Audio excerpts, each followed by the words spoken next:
Baik, assalamualaikum warahmatullahi wabarakatuh. Waalaikumsalam warahmatullahi wabarakatuh.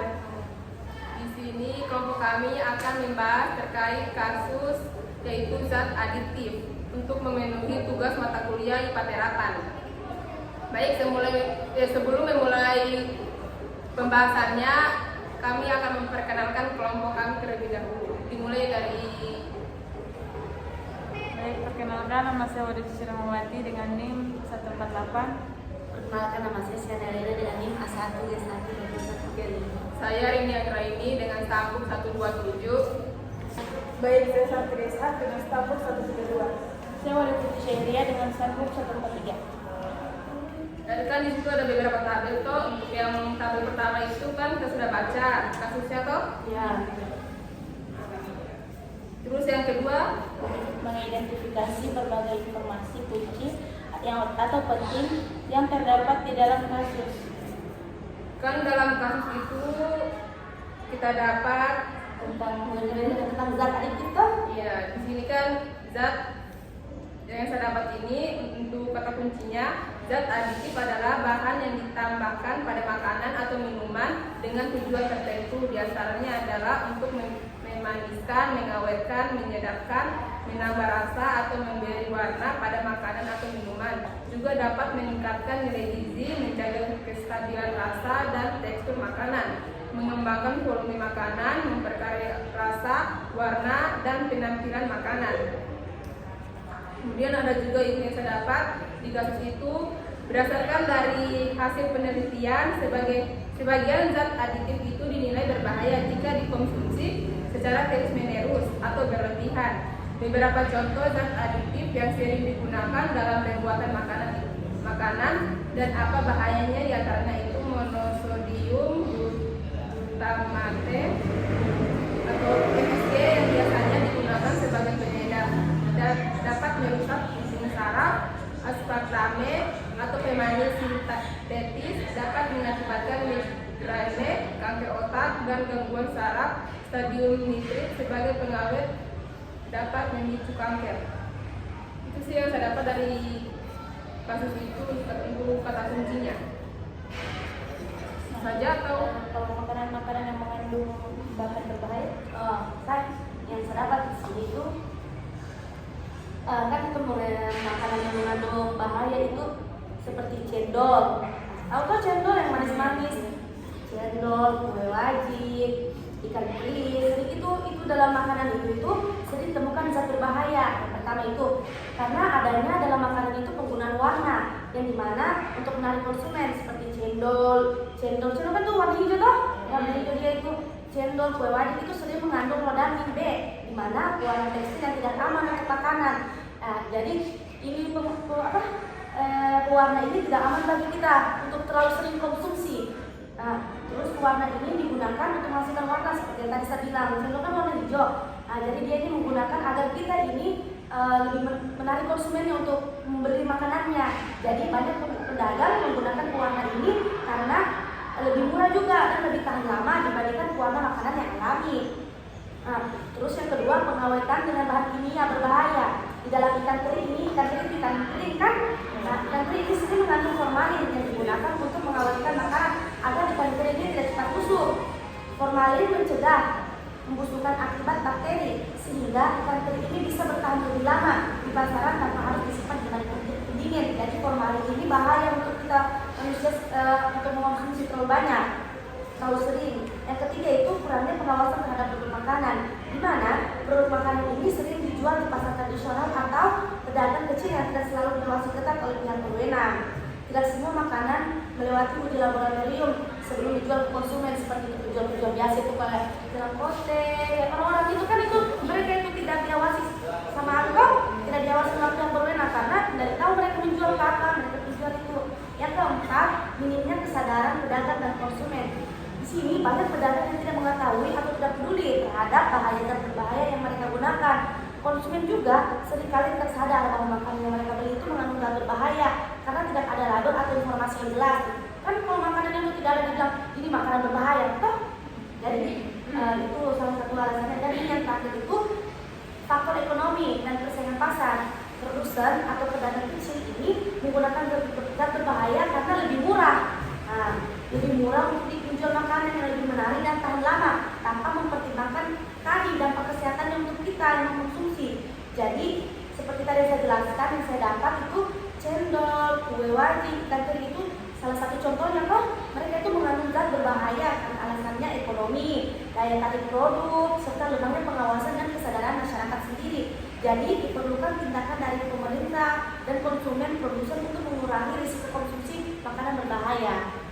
Itu yang saya dapat itu dari makanan. Nah, seperti yang aku baca tadi kan makanan mengandung rodamin B. Ya, itu tadi yang saya Nah, rodamin B itu zat pewarna sintesis yang sering digunakan dalam makanan, industri tekstil, kertas dan kosmetik.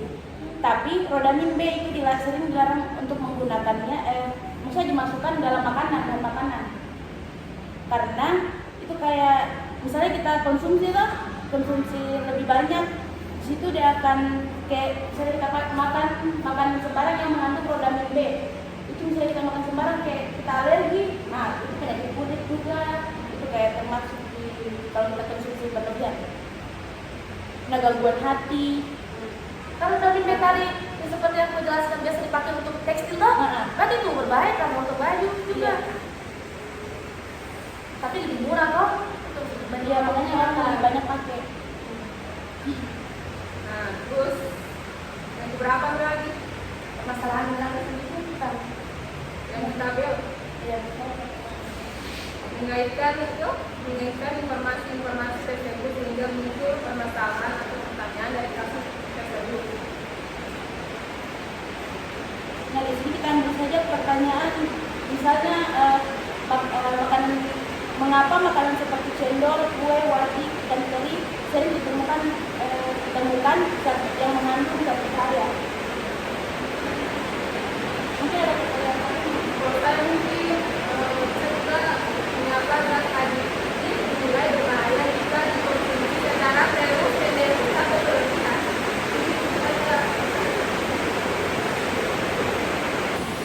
Nah, tadi kan kita sudah buat pertanyaan. Selanjutnya itu kita akan meneliti penyebab dari masalah dari kasus yang kita buat pertanyaan.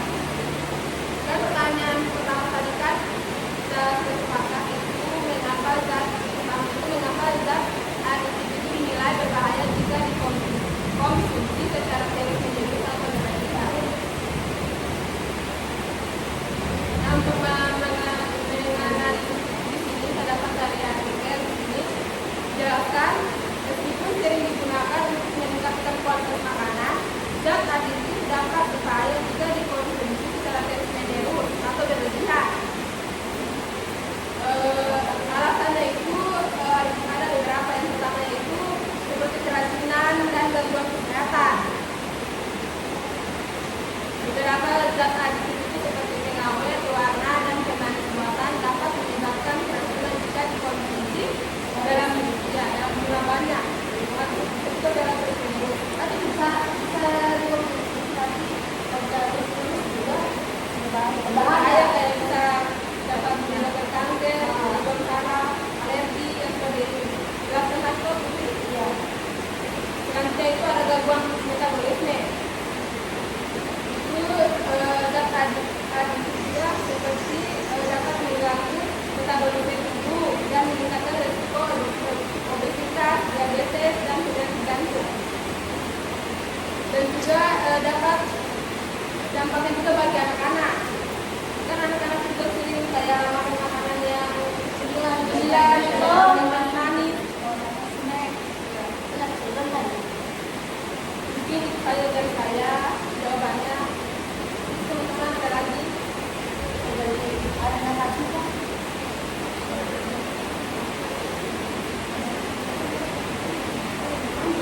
Nah, untuk soal yang kedua itu kita membahas kenapa makanan seperti cendol, kue wajib, dan ikan teri sering ditemukan mengandung zat berbahaya.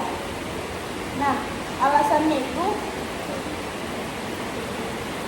cendol, kue wajib, dan ikan teri sering mengandung zat berbahaya karena alasan ekonomi. Kayak tadi pewarna makanan orang udah beli karena supaya murah, dapat langsung. Jadi mereka ambil yang murah, tapi berbahaya. Jadi kita Nah, yang kedua itu daya tarik produk. Kayak semakin cantik warnanya, semakin orang menarik sepeda begitu.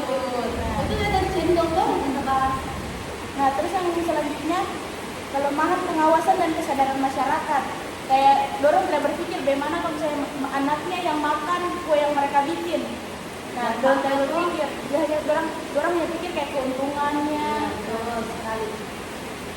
Nah, terus jadi karena supaya mengurangi orang konsumsi bahan berbahaya itu, kita perlu tindakan dari pemerintah. Berarti itu alternatifnya. Obat atau ya itu yang Kayak kita perlu upaya dari pemerintah sama yang buat kue-kue itu atau disebut dengan produsen untuk mengurangi resiko konsumsi makanan yang berbahaya.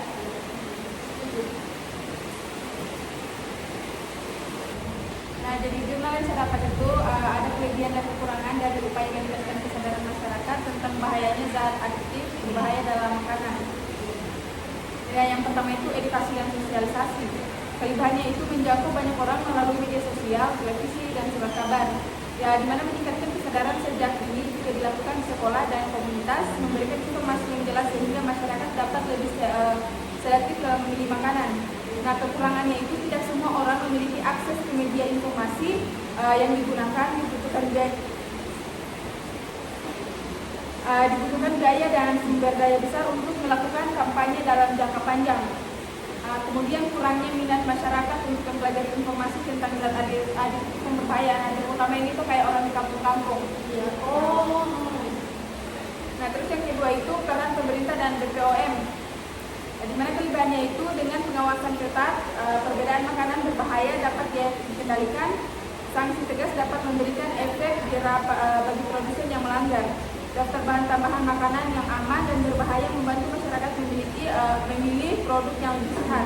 Nah, kurangnya itu kurangnya tenaga dan sumber daya untuk melakukan pengawasan di seluruh daerah. Beberapa pedagang atau produsen mungkin tetap mencari cara untuk menghindari pemeriksaan. Nah, kurangnya koordinasi antar instansi dalam menangani pelanggaran.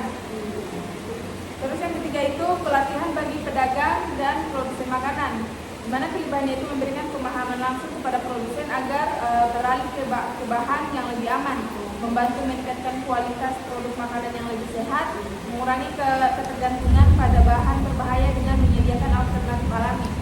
Kurangnya, tidak semua pedagang atau produsen tertarik untuk mengikuti pelatihan ini karena mungkin kendala biaya bahan alami bisa lebih mahal, sehingga tidak semua produsen mampu beralih ke bahan yang lebih aman.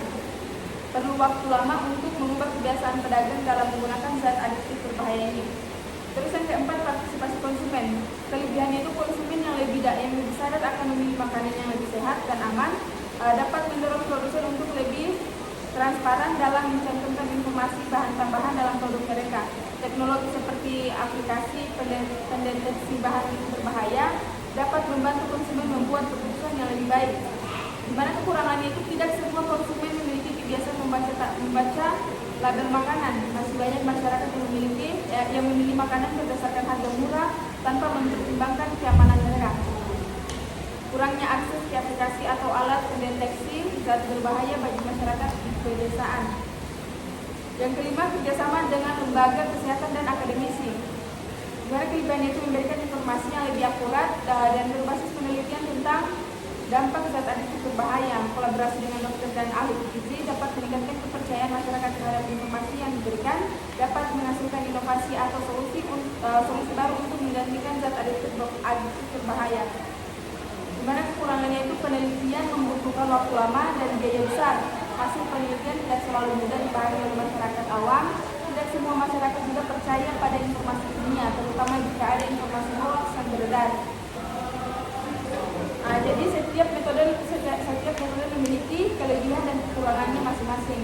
Solusi terbaik adalah menggabungkan beberapa pendekatan secara bersamaan agar hasilnya lebih efektif. Pemerintah harus memperkuat pengawasan, produsen harus beralih ke bahan yang lebih aman, dan konsumen harus lebih selektif dalam memilih makanan. Dengan kerjasama dari semua pihak, bahaya zat adiktif berbahaya mungkin dalam makanan dapat dikurangi secara signifikan. Maksudnya dari saya yang tadi itu baca statistika, kita simpulkan kalau salah satunya itu karena ekonomi.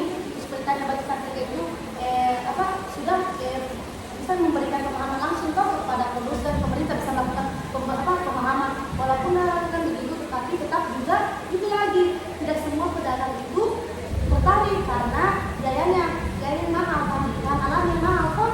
Jadi walaupun kayak tadi bilang pemerintah untuk memberikan alam, tetap juga kembali lagi ke ekonominya lagi mereka. Karena walaupun diberi arahan yang tidak ada yang benar ekonominya, tetap juga masih berpegang teguh itu tuh untuk mengonsumsi bahan itu dan alam. Yang paling kritis itu adalah komunikasi antara edukasi dan sosialisasi serta peran pemerintah dan BPOM. Edukasi dan sosialisasi kesadaran masyarakat adalah kunci utama dalam mengubah kebiasaan konsumsi makanan. Jika masyarakat memahami bahaya dan positif, mereka akan menjadi makanan menjadi aman. Jika kampanye masyarakat melalui media sosial, televisi, sekolah memiliki jangkauan luas dan mendapatkan edukasi berbagai kelompok usia. Jika konsumen lebih sadar, maka produsen akan terdorong untuk menjual produk yang lebih aman agar tetap laku di pasaran. Ini jurnal dapat ini kan tadi kau baca tentang komunikasi antara edukasi dan sosialisasi. Ini kan dipilih salah satu toh. Berarti yang dipilih itu edukasi dan sosialisasi. Ya. Satu lagi, ada lagi? Karena memang harus kesadaran, harus dikasihkan edukasi kepada para produsen, para pedagang. Karena mereka lebih teliti lagi. Nah, berarti dengan adanya edukasi, masyarakat udah lebih pilih-pilih kayak Iya. ini bahan berbahaya. Jadi otomatis kalau misalnya jualannya orang yang pakai bahan kimia, bahan yang berbahaya, misalnya mereka pakai yang itu, jadi misalnya masyarakat sudah tahu kayak oh ini berbahaya, bahan pengawetnya keras sekali. Berarti dia orang bilang oh jangan beli di situ, beli saja yang pakai bahan alami. Jadi kayak penjual udah berpikir oh masyarakat sudah tahu kalau ini berbahaya. Jadi saya juga seharus ubah jadi bahan-bahan alami supaya tidak berbahaya. Berarti di sini mereka ini produsen dan konsumen harus mereka dua ini, karena kalau tidak ada kesadaran masing-masingnya mereka itu akan tetap terus ada bahan bahaya di makanan. Jadi itu Pentingnya sosialisasi. kesadarannya masing-masing, karena walaupun mau bagaimana, tapi kalau dia tidak sadar akan kesalahannya dalam mengelola makanan, itu tidak akan merubah dia untuk membuat yang lebih baik lagi. Jadi itu yang kesadaran masing-masing. Berarti ini alternatif yang paling efektif. Mungkin bisa ya, Pak? Ya. Baik saja pembahasan kami tentang kasus